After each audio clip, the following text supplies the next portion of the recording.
मैं कई महीनों से देख रही थी, जब कार सिग्नल पर रुकती एक औरत जरूर आती और शीशा साफ करती। मैं तो उसे कुछ ना कुछ दे देती थी, लेकिन मेरे पति सुनील चिढ़ जाते। उस औरत से उनका चिढ़ना मुझे समझ में नहीं आता था।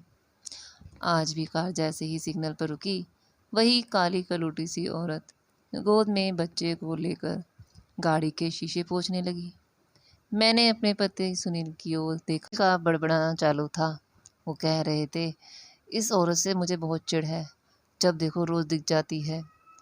वह अपना काम ही तो करती है। मैंने उन्हें समझाया, और तुमने तो इसे आज तक कभी पूछने के कार के पैसे भी नहीं दिए। बेचारी कुछ देते हो नहीं, फिर इतना गुस्सा क्यों करते हो। मेरे ये कहते ही वह चिल्लाकर बोले, मैं और इसे अपनी गाड़ी छूने दूं? बिल्कुल भी नहीं, मुझे बड़ी गंदी लगती है। बहुत पहुंची हुई चीज लगती है ये मुझे। पहुंची हुई चीज? क्या मतलब है तुम्हारा? मैंने चौंक कर पूछा। हाँ, कभी गौर किया है तुमने? ये खुद कितनी बदसूरत है, पर इसके दोनों बच्चों को तो देखो, कितने गोरे चिट्टे, किसी बड़े अच्छे घर के लगते हैं। कि बेटी को तो देखो, कैसे दूध जैसी गोरी है। बताओ ये कैसे हो सकता है? या तो ये किसी और के बच्चे हैं, जिन्हें लेकर ये भीख मांगने का काम करती है। ठीक नहीं है। सुनील की बात सुनकर मुझे गुस्सा आ गया। कुछ भी अपने दिमाग का कचरा साफ करो, बिना किसी के बारे में जाने तुम्हें ऐसा बोलने का कोई हक नहीं है। ये काली है तो क्या हो गया, इसका पति गोरा हो सकता है, उस पर गए होंगे बच्चे।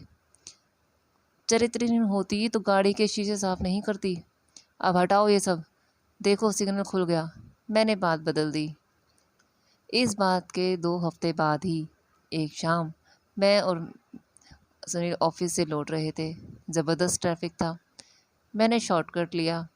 रास्ता शहर की डोली रेत से होकर जाता था।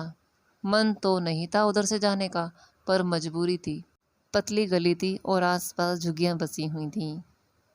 अचानक सड़क के बीचों बीच बने मेन हॉल से टकराई और गाड़ी रुक गई। कार का अगला टायर पंचर हो गया। लो, हो गई छुट्टी। मुझे तो टायर बदलनी भी नहीं आती। अब क्या करें? सुनील परेशान हो गया और साथ साथ मैं भी। अब क्या होगा? इधर तो कोई है भी नहीं। यही सोचकर मैं नीचे उतर आई और इधर उधर देखने लगी। तभी आगे की झोपड़ी में किसी की आवाज़ आई। क्या हुआ साहब, पंचर हो गया क्या? जब देखा तो एक आदमी ज़मीन पर बैठकर टोकरी बना रहा था। वो ज़मीन पर बैठकर टोकरी बना रहा था। काला सा, दुबला सा, बिल्कुल सूखा हुआ सा। शायद उसे लकवा भी था।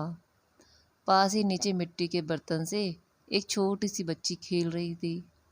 मुझे उस बच्ची का चेहरा थोड़ा देखा देखा सा लग रहा था, पर मुझे याद ही नहीं आ रहा था कि मैंने उसे कहाँ देखा है। लेकिन इतना लग रहा था कि मैंने उसे कहीं देखा है।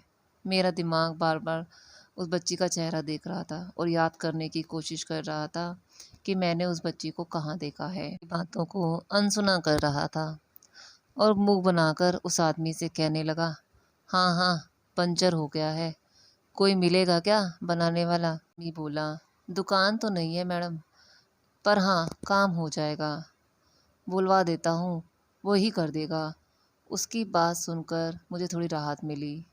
मैंने उसे कहा कि प्लीज़ आप बुला दीजिए।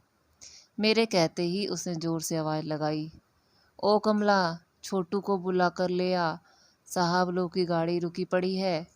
ठीक है के स्वर के साथ जो औरत बाहर आई, वो वही थी जो सिग्नल वाली औरत, काली कलूटी बसूरत सी हम हमेशा देखते थे, जो गाड़ी के शीशे साफ करती थी। मैंने देखा अभी भी उसकी गोद में उसका गोरा चिट्टा बच्चा था।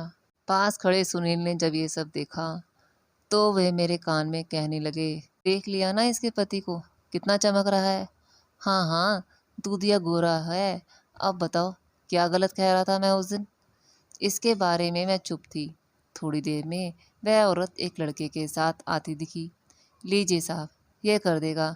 ये छोटू, चल जल्दी से बना दे गाड़ी, देर से खड़े हैं, गर्मी भी कितनी है। परेशान ना हो, मैं जल्द से जल्द आपकी गाड़ी बना देता हूँ। होने पर गाड़ी सब सही हो गई तो सुनील ने जैसे ही पर्स निकाला पैसे देने के लिए, तो वह कहने लगा, नहीं साहब, आप इतने से काम के लिए क्यों पैसे लूं? मैंने बोला गाड़ी बनाने के लिए, इसलिए मैंने बना दी। मैंने छोटू से पूछा, क्या ये तुम्हारे सगे भैया हैं? तो छोटू ने कहा, नहीं साहब, ये मेरे सगे भैया नहीं है, यह तो बस मुंह बोले भैया है। इनकी पत्नी को तो मैंने सिग्नल पर गाड़ी साफ करते हुए देखा है। सुनील ने कहा, हाँ साहब, सिग्नल पर गाड़ी ही साफ करती हैं। और करे भी क्या साहब, सूप तो आजकल कोई खरीदता नहीं है, और पहले हर घर की रसोई घर में सूप दोरी जरूर रहती थी, लेकिन अब कौन रखता है? सिर्फ शादी ब्याह या छठ पर, और वहाँ पर भी अब पीतल या कांसे के बर्तन घुस गए हैं। भाई अपाहिज है तो घर चलाने के लिए भाभी ऐसे छोटे मोटे काम करती है। बड़े भले इंसान हैं। छोटू के स्वर में उनके लिए इज्जत दिख रही थी। तभी मैं सुनील ने पूछा, ऐसा क्या कर दिया इन दोनों ने? तो छोटू बोला, साहब, ये दो बच्चियां देख रहे हैं आप? छोटू ने उंगली से इशारा करते हुए कहा, इनकी नहीं है, रात के अंधेरे में इन्हें कोई छोड़ गया था। इनमें से एक बच्ची तो बड़ी ही मृत हालत में थी, पुलिस के डर से कोई उठा भी नहीं रहा था, पर भैया जी ने ही उठाया और जैसे तैसे करके बच्चे का इलाज भी करवाया। और जो दूसरी बच्ची इन्हें पोखरे के किनारे मिली थी, इतनी गरीब, फिर भी इन्होंने इन बच्चियों को अपने पास रख लिया। जान छिड़कते हैं इन दोनों पर, वे बहुत भले लोग हैं। इतना कहकर छोटू तो वहाँ से चला गया, पर सुनील का चेहरा शर्म से झुक चुका था। उसने एक नज़र टोकरी बीनती पति पत्नी पर डाली और धीरे से मुस्कुरा दिया। पत्नी ने कहा, मैंने आपसे बोला था ना, बिना किसी को जाने उसके बारे में अपनी राय मत बनाओ। अब सच जान लिया। आज सुनील के दिमाग के शीशे भी खुल चुके थे। अब जब भी गाड़ी सिग्नल पर रुकती और वही औरत गाड़ी साफ करने के लिए आती, तो सुनील उनकी पैसों से मदद कर देता, जिससे उसे बहुत अच्छा लगता, क्योंकि अब उसे समझ में आ गया था कि हमें किसी के भी बारे में बिना सोचे समझे, बिना सच जाने कोई राय नहीं बनानी चाहिए। पता नहीं किसकी क्या मजबूरी होती है।